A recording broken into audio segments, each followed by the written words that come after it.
6월절은 이스라엘에게 있어서 대단히 중요한 그러한 절기입니다. 이날은 출애굽을 기념하는 날입니다. 성경을 붙들고 출애굽 당시로 좀 들어가서 살펴보고자 합니다. 이달을 너희에게 달의 시작 곧 해의 첫 달이 되게 하고 너희는 이스라엘 온 회중에게 말하여 이르라.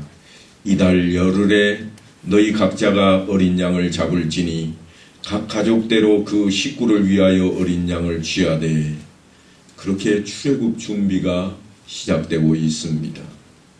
그런데 잘 보시면 아시겠지만 출애굽 준비를 하는데 무기를 준비하고 있지는 않습니다. 식량을 비축하고 있지도 않는 모습입니다. 물론 이 일들은 나중에 하나하나 할 일이지만 우선적으로 무슨 일을 하는가 하면 어린 양을 준비합니다. 언제 쓸 것인가 하면 출애굽하는 날 쓸 것입니다. 애굽에서 종살이하던 이스라엘 백성들이 해방되는 날입니다. 그날에 필요한 것이 바로 이 어린 양입니다. 이달 19날까지 간직하였다가 해질 때 이스라엘 회중이 그 양을 잡고 그 피를 양을 먹을 집 좌우 문설주 인방에 바르고, 이스라엘 백성들을 구원하기 위해서 하나님께서 10가지의 재앙을 애굽 땅에 내리셨는데 마지막으로 장자의 죽음이라고 하는 엄청난 재앙을 내리십니다. 애굽 땅에 있는 모든 처음 난 것은 왕위에 앉아있는 바로의 장자로부터 맷돌 뒤에 있는 몸종의 장자와 모든 가축의 처음 난 것까지 죽이리니 애굽 온 땅에 전무후무한 부르짖음이 있으리라. 애굽 사람들뿐만 아니라 그들이 가지고 있는 가축의 초태생까지도 다 죽이라고 하는 심판입니다. 상징적으로 모든 것을 죽이는 겁니다. 이 심판에서 이스라엘은 심판을 면하게 될 뿐만 아니라 오히려 그들의 구원을 받는 빌미가 되는데, 그것은 다름 아닌 어린 양을 잡아서 그 피를 인방과 문설주에 바르는 겁니다. 그렇게 하면 하나님의 명을 받아서 심판에 나선 하나님의 사자가 그 집을 지나갈 때 문설주에 발려있는 그 피를 보고, 아, 이 집은 이미 심판을 행하였다, 그렇게 여기고 지나쳐 넘어간다고 해서 6월절이라 그럽니다. 아비보를 지켜 내 하나님 여호와의 6월절 예식을 행하라. 이는 아비벌에 내 하나님 여호와께서 밤에 너를 애굽에서 인도하여 내셨음이라. 아비벌은 이스라엘에게 있어서 첫째 달을 의미합니다. 우리식으로 하자면 정월이라 그런 표현입니다. 우리도 1월, 2월, 3월, 4월 이렇게 부르는 그러한 방식이 있지만 정월이라 그렇게 첫째 달을 따로 부르는 것처럼 히브리인들도 하나님께서 그들에게 첫째 딸이라고 하는 의미로 아비벌이라 그렇게 부르도록 했습니다. 그리고 그 아비벌은 이스라엘에게 있어서 6월절로 지키는 달입니다. 왜냐하면 하나님께서 그 달을 첫째 달로 삼으라고 명하셨기 때문입니다. 이달 19날까지 간직하였다가 해질 때에, 그렇게 성경은 표현을 합니다. 우리가 출애굽기에서도 배웠던 내용입니다만 사실은 히브리인들은 해질 때 하루의 시작입니다. 우리는 한밤중에 지금 하루가 끝나고 하루가 시작이 됩니다만 히브리인들은 해가 딱 넘어가면 그때 다음 날이 시작이 됩니다. 그래서 19날까지 기다렸다가 해가 질 때, 다시 말하면 15날이 시작되자마자 어린 양을 잡으라, 그런 표현입니다. 그래서 이렇게 해질 때에 어린 양을 잡게 되는데 그 잡게 되는 날이 유월절입니다. 너희는 이 날을 기념하여 여호와의 절기를 삼아 영원한 규례로 대대로 지킬지니라. 이미 그들이 출애굽할 때 지켰던 일입니다. 하나님께서는 그 보름날을 유월절 절기로 지키라 그렇게 명하셨습니다. 대대로 지키라 그럽니다. 출애굽을 직접 목도했던 사람들에게는 그날이 정말 기념할 날이고 지켜야 할 만한 그런 가치 있는 날입니다. 아무도 그날을 잊지 못할 것입니다. 그러나 나중에 세월이 지나고 난 뒤에 후손들에게는 그 의미가 별로 마음에 와닿지 않을 겁니다. 우리나라에도 광복절이 있습니다. 하지만 그 당시 일제 치하에서 순환을 겪었던 세대들은 이미 지나가 버렸습니다. 지금의 젊은이들에게 광복절은 기념하는 그런 날이라기보다는 쉬는 날, 빨간 글씨 있는 날로 기억이 될 겁니다. 그날의 그 기쁨과 감격이 지금 젊은이들에게는 없습니다. 그저 태극기를 들고 모두가 다 노인에서부터 어린아이까지 길거리로 나와서 만세를 불렀던 그날의 감격이 요즘 젊은이들에게는 없습니다. 그래서 지금 젊은이들에게는 그날은 어디 가서 놀까? 노는 데 관심입니다. 경험을 하지 않은 세대에게 그 감격을 기대한다는 것은 결코 쉽지 않은 일입니다. 위안부로 끌려갔던 할머니들의 한스러운 외침이 아직도 있습니다. 물론 80이 넘고 90이 넘으신 분들에게는 어렴풋하나마 기억도 있을 것입니다. 또 징용으로 끌려갔던 가족이 돌아오지 않아서 기다리던 한이 아마도 마음속에 남아있을 수 있습니다. 그런데도 지금 젊은이들에게 광복절은 노는 날입니다. 빼앗겼던 나라와 땅과 집을 되찾고 내 나라 내 땅 내 집에서 자유롭게 살게 된 그 기쁨이 사실은 경험하지 않은 사람들에게 느끼기란 쉽지 않은 일입니다. 겪어보지 않은 사람들은 알지 못합니다. 그래서 출애굽 당시의 정황을 나중 그 후손들이 알 리가 없습니다. 그래서 모세가 긴박했던 그때를 다시 한 번 더 상기시켜주고 있습니다. 내 하나님 여호와께 유월절 제사를 드리되 유교병을 그것과 함께 먹지 말고 이래 동안은 무교병 곧 고난의 떡을 그것과 함께 먹으라. 이는 내가 애굽 땅에서 급히 나왔음이니 이같이 행하여 내 평생에 항상 내가 애굽 땅에서 나온 날을 기억할 것이니라. 이 말씀을 따라서 지금 이스라엘 백성들은 유월절과 그리고 무교절을 하나로 묶어서 절기로 지킵니다. 그 절기 동안에는 누룩을 넣지 않은 무교병과 쓴 나무를 함께 먹습니다. 물론 유월절에 잡은 양은 아침까지 남겨두면 안 됩니다. 날것으로나 물에 삶아서 먹지 말고 머리와 다리와 내장을 다 불에 구워 먹고 아침까지 남겨두지 말며 아침까지 남은 것은 곧 불사르라. 그 당시에는 그들이 지팡이를 들고 복장을 다 갖추고 쪼그리고 앉아서 그렇게 먹었습니다. 왜냐하면 그 밤 안에 이제 애굽을 출발해서 출애굽을 시작해야 되기 때문입니다. 엄청난 일이 벌어졌습니다. 애굽 땅에는 애곡하는 소리가 사방대에서 울려 퍼집니다. 그 소리를 들으며 이스라엘 백성들은 드디어 이제는 우리는 해방이라. 그래서 그 밤에 쓴 나물과 그리고 구운 고기와 무교병의 그 떡을 먹고는 바로 출발을 해서 애굽을 떠나게 되는 것입니다. 하지만 후손들이 그 정황을 알 리가 없습니다. 그래서 모세가 이렇게 전합니다. 너희는 여호와께서 허락하신 대로 너희에게 주시는 땅에 이를 때에 이 예식을 지킬 것이라.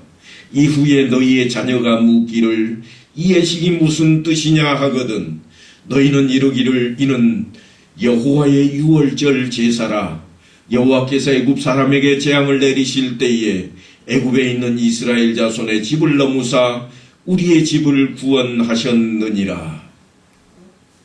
그래서 이 유월절 절기를 언제 지키라고 어디서 지키라고 하는가 하면 약속의 땅에 들어간 때에 거기에서 지키라고 합니다.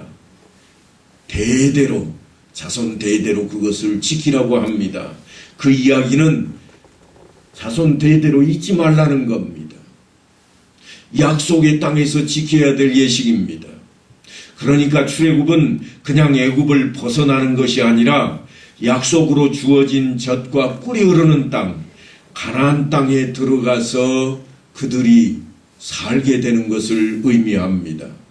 그래서 구원을 받았는가 하는 것은 신분상으로 볼 때에 애굽 땅에 있는가 아니면 가나안 땅에 이미 들어가 있는가 둘 중에 하나입니다. 그러므로 이 사건이 벌어지던 그 역사의 현장에 없었던 후손들은 분명히 유월절을 왜 지켜야 됩니까? 그렇게 질문을 할 것입니다. 그러면 하나님께서 종살이하던 애굽 땅에서 우리를 구원하셨고 오늘날 이 복을 누리게 하셨으니 우리가 이 유월절을 지켜야 된다. 그렇게 대답을 해야 된다는 겁니다.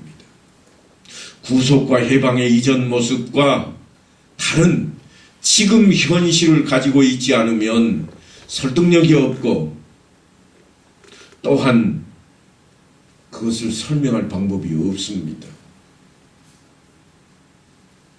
이것은 언제나 예수를 믿는 우리들과 같은 신앙인들에게도 주어진 책임으로서 아주 큰 것입니다. 우리가 예수를 믿고 신앙을 고백하며 감격과 소망 가운데 예배에 출석하고 있습니다만 우리 모두가 다 그렇습니다만 우리의 자녀들 중에는 그러지 않을 수도 있습니다. 우리가 살아오면서 경험하다시피 자녀들이 부모님들의 신앙을 보고 쉽게 항복하지를 않습니다. 꼭 어긋난 자녀들이 나옵니다. 마치 이스라엘 백성의 후손들이 우리가 유월절을 왜 지켜야 됩니까? 하듯이 오늘날 우리의 후손들 중에도 제가 왜 교회 나가야 됩니까? 내가 왜 나가야 됩니까? 그럴 수 있다고 하는 것입니다. 왜 그런가 하면 부모가 가지고 있는 신앙의 역사와 사건이 갖는 그 의미가 자녀들에게 동일하게 적용되지 않기 때문입니다. 우리가 살아온 시대와 지금 젊은이들의 시대는 다릅니다. 우리가 먹을 것이 없어서 그저 풀뿌리 캐서 먹었다고 그러면 요즘 아이들이 뭐라고 그러는가 하면 라면 끓여 먹지 왜 풀뿌리를 먹습니까? 그럽니다. 환경이 전혀 다르고 우리가 겪었던 것을 이들은 겪지 못했습니다. 우리의 신앙 안에서도 동일합니다. 우리가 겪은 예수 그리스도, 우리가 겪은 그 신앙의 자유를 우리의 후손들은 겪지 못할 수 있습니다. 출애굽한 이스라엘 백성들에게 애굽에 있을 때와 다른 뭔가 구별이 있어야 할 것인데 그것이 쉽지 않습니다. 오늘 우리 자손들도 마찬가지입니다. 마찬가지로 예수를 믿기 전에 가난하게 살았는데 예수 믿고 나니까 부자가 되었다든가 예수를 믿기 전에 병들어 아파 죽을 뻔했는데 예수를 믿고 나니까 나았다는 기적과 같은 그런 것들을 그들이 보지 못한 이상 그들은 우리에게 따질 것입니다. 하지만 그런 모습으로 하나님께서는 우리에게 차별을 두지 않으셨습니다. 언제나 구별하시는 기준이 무엇이었는가? 이스라엘 백성들에게도 그랬고 우리에게도 동일하게 구별하시는 그것이 무엇인가 하면 죄입니다. 그 기준은 죄입니다.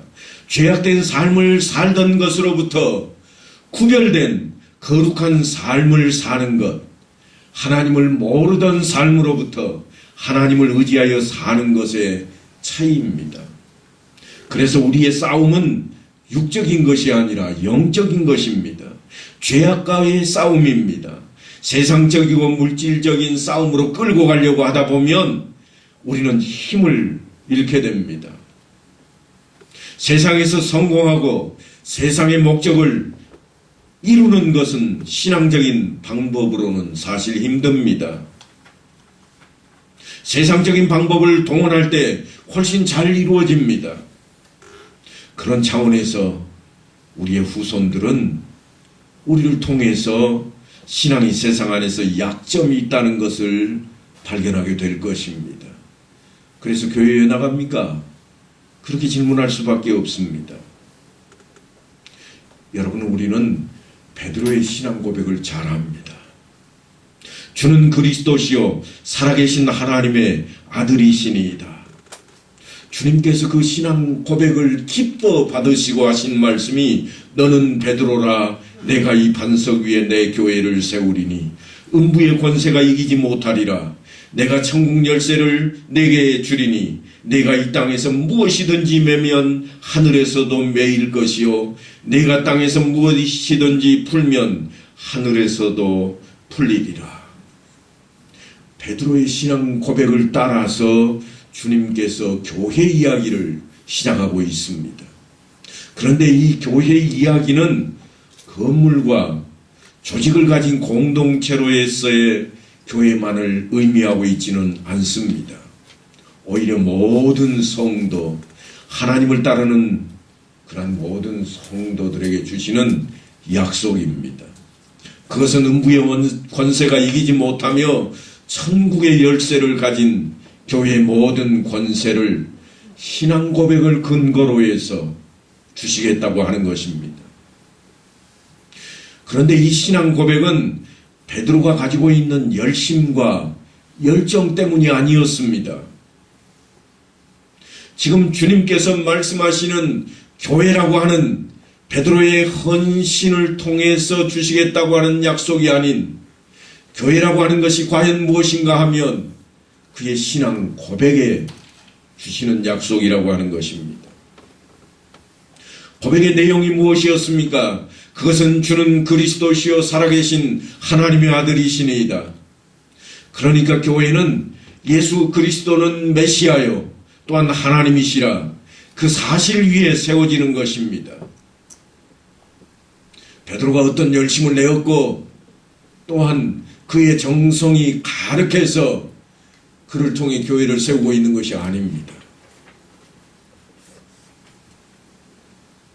그런데 우리가 하는 신앙 고백은 늘 내 확신과 경험에 너무 영향을 많이 받고 있습니다. 분명히 하나님의 구원 사역은 우리를 향한 그 약속의 실현으로 우리가 확인한 역사적인 십자가 사건이 있습니다. 그런데도 우리는 나의 경험으로 무엇인가를 보여달라고 외칩니다. 우리가 베드로와 동일하게 주는 그리스도시요 살아계신 하나님의 아들이시니이다 하고 고백할 때에는 내 마음속에는 내 심중에는 하나님께서 나를 위해 그 아들까지도 아끼지 아니하셨으니 무엇인들 아끼시겠는가 그런 생각이 기본적으로 깔려있게 된다고 하는 것입니다. 그래서 덤벼듭니다. 하나님 이것도 주세요. 뭐가 아까우세요?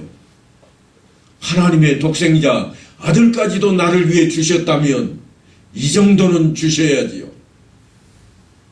그래서 오히려 우리는 교회 안에 바라는 것이 신앙 고백이 아닌 내게 필요한 것들로 가득 채워져 버리게 되었습니다. 그것을 채우지 못하다 보니까 그것을 만들어내지 못하다 보니까 우리의 후손들이 하는 말이 왜 교회 나가야 됩니까? 그런 교회를 왜 나가요? 그렇게 되어가고 있다고 하는 것입니다. 하지만 사도 요한은 십자가 사건을 이렇게 설명합니다.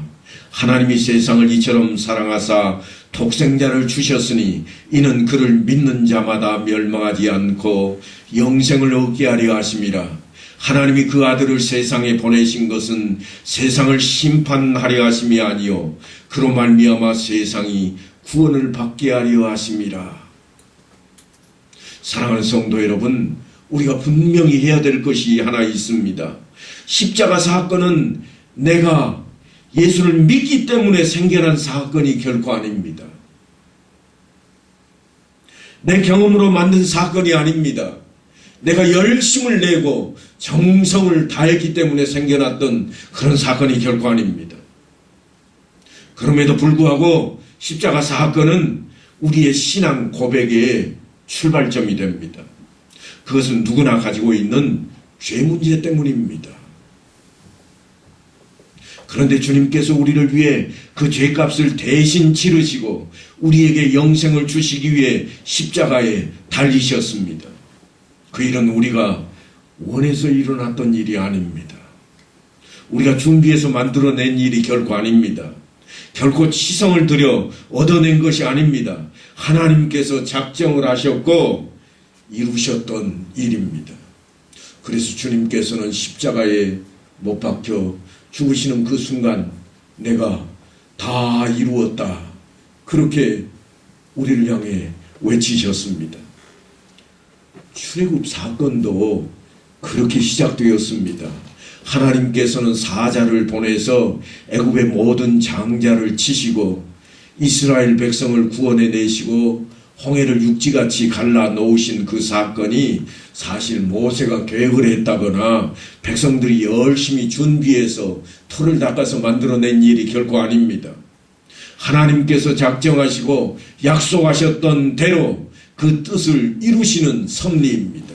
내가 이루었다. 아브라함과 약속하실 때에 400년 후에야 그것이 성취되리라고 미리 말씀을 하셨습니다. 우리가 창세기를 다룰 때 이미 말씀을 나눴습니다만 너는 반드시 알라. 내 자손이 이방에서 갱이 되어 그들을 섬기겠고 그들은 400년 동안 내 자손을 괴롭히리니 그들이 섬기는 나라를 내가 징벌할지며 그 후에 내 자손이 큰 재물을 이끌고 나오리라. 하나님께서 이미 작정하신 대로 이루시되 말씀대로 이루시는 하나님이셨습니다. 모세가 계획하고 덤비는 일이 결코 아닙니다. 이스라엘 백성들이 해를 계산해내고 400년 됐으니까 이제 때다. 그래서 다 깃발 들고 일어서는 그런 사건이 아닙니다. 하나님의 뜻은 참으로 오묘합니다. 모세가 시내산에 이르러 하나님 앞에 이스라엘 백성들이 지켜야 할 율법을 받으러 가는 그 장면도 이렇게 시작이 됩니다. 하나님이 이 모든 말씀으로 말씀하여 이르시되 나는 너를 애굽 땅 종되었던 집에서 인도하여 낸 내 하나님 여호와니라. 하나님께서 우리의 하나님이 되시고 백성으로 택하신 우리에게 요구하시는 것이 무엇인가? 바로 이런 것들입니다. 그게 뭔가 하면 하나님께서 우리에게 요구하는 것은 우리가 상상하고 준비해서 될 그런 일들이 아닙니다. 우리를 죄와 어둠에서 구원하시고 복된 자리로 부르시는 그 요구가 율법 정신입니다. 그래서 하나님께서 그들을 건져내시고 시내산에 도착하자 하나님께서는 모세를 부르셔서 모세를 통해 그 율법을 백성들에게 가르치게 하시는 겁니다. 오늘날 신자들에게 명령하는 신앙적인 계명들입니다. 그러니까 그것은 하나님께서 우리에게 지우시는 짐이 아니라 구원받은 백성들에게 그 특권을 부여하는 방편으로 요구되는 우리가 지켜야 될 일들입니다. 왜 안식일을 지키라고 하는가 하면 죄와 사망의 짐 밑에서 벗어난 쉼을 기억하고 고백하는 것이 안식일이기에 그렇습니다. 지난 시간에 다루었듯이 다 이루었느니라. 이루신 날이기에 우리가 그날을 기념하고 지키는 것입니다. 오늘날 우리는 주일을 지킵니다. 그런데 왜 주일이라고 하는가 하면 주님의 날이라, 그래서 주의 날이라 그럽니다. 주일이라 이 말은 주님의 날이라. 어떤 주님의 날인가? 한번 우리가 말씀을 통해서 살펴보십시다. 내 하나님 여호와가 내게 명령한 대로 안식일을 지켜 거룩하게 하라. 그러셔서 이들이 유월절과 안식일을 지켜오고 있었는데 오늘날 우리는 어떻게 하는가 하면 안식 후 첫날에 부활하심을 기억하고 그날을 지키는 것이 주일입니다. 그래서 우리는 안식일인 토요일날 예배 드리는 것이 아니라 안식 후 첫날 주님께서 부활하신 날을 주의 날로 기념하며 우리가 예배를 드리게 되었습니다. 그렇게 그날을 지키는 것입니다. 이스라엘에게는 종살이하던 애굽을 떠나 젖과 꿀이 흐르는 가나안 땅에 이르게 된 것을 의미합니다. 그래서 유월절은 이스라엘에게 있어서 종살이에게서 벗어난 그러한 안식의 상징과도 같습니다. 너는 기억하라. 내가 애굽 땅에서 종이 되었더니 내 하나님 여호와가 강한 손과 편 발로 거기서 너를 인도하여 내었나니 그러므로 내 하나님 여호와가 내게 명령하여 안식일을 지키라 하느니라. 안식일을 이스라엘이 지키는 이유는 종되었던 애굽을 떠나 젖과 꿀이 흐르는 가나안 땅에 이른 것을 기념하기 위해서라. 모세는 그렇게 강조하고 있습니다. 하나님께서 계획하셨고 하나님께서 준비하셨고 하나님께서 시행하신 그 출애굽 사건이 이제 이루어졌느니라. 그러니 너희는 이 날을 기억하고 지키라. 그래서 유월절과 안식일을 지키라고 명령하고 있습니다. 이제는 종살이의 모든 것을 벗어버리고 하나님만 바라보며 살아가게 될 약속의 땅에서 하나님께서 허락하신 안식의 소중함이 그들에게 있었다면 마찬가지로 우리가 지키는 주일도 동일한 의미를 담고 있습니다. 하나님께서 그 아들을 보내시고 우리를 위해서 그분을 십자가에 죽게 하시고 사흘 만에 부활시키신 그런 날입니다. 그래서 우리도 예수 그리스도의 부활 생명에 동참하며 새 생명으로 거듭난 것을 기념하는 날로 이 날을 지키고 있습니다. 내가 왜 교회에 나가야 됩니까? 질문하는 우리의 후손들이 있다면 우리는 바로 이렇게 설명을 할 수 있어야 됩니다. 예배를 왜 드려야 되는가? 내가 예수를 믿게 되는가? 우리의 후손들도 그것을 기억하고 우리가 받은 그 감명을, 그 감동을 그들도 받아야 됩니다. 주님의 부활을 기념하는 것은 신자에게 있어서 그분과 연합하여 자신도 부활하게 된다는 것을 의미합니다. 왜냐하면 그리스도는 교회의 머리가 되시고 우리는 그의 지체가 되기 때문입니다. 또한 우리에게는 하나님의 백성으로 새롭게 거듭난 자신을 기념하는 그런 날이 되기도 합니다. 그래서 우리는 이 날에 모여 예배를 드립니다. 이 예배는 이스라엘 백성들이 출애굽 사건을 기억하고 유월절을 지키며 하나님께 영광을 돌리는 것과도 같습니다. 우리를 구원하시고 약속을 지키시는 하나님께 감사드리는 것입니다. 후손들에게도 동일한 그 십자가의 부활의 경험을 갖게 하는 것이 예배의 목적입니다. 예배에 참여하여 말씀을 통해서 십자가 앞에 서는 경험을 그들도 가져야 됩니다. 그러므로 예배에 참여하는 것은 우리에게 있어서 가장 큰 복이라, 그 어떤 복보다도 큰 복이라, 그렇게 우리는 고백할 수 있어야 됩니다. 내게 필요한 돈이 우리의 복이 아니라 내게 찾아오는 건강, 물론 그것이 복일 것이지만 그것보다 더 중요한 복이 무엇인가? 이 땅에 사는 동안은 우리에게 돈도 필요하고 건강도 필요할 것입니다.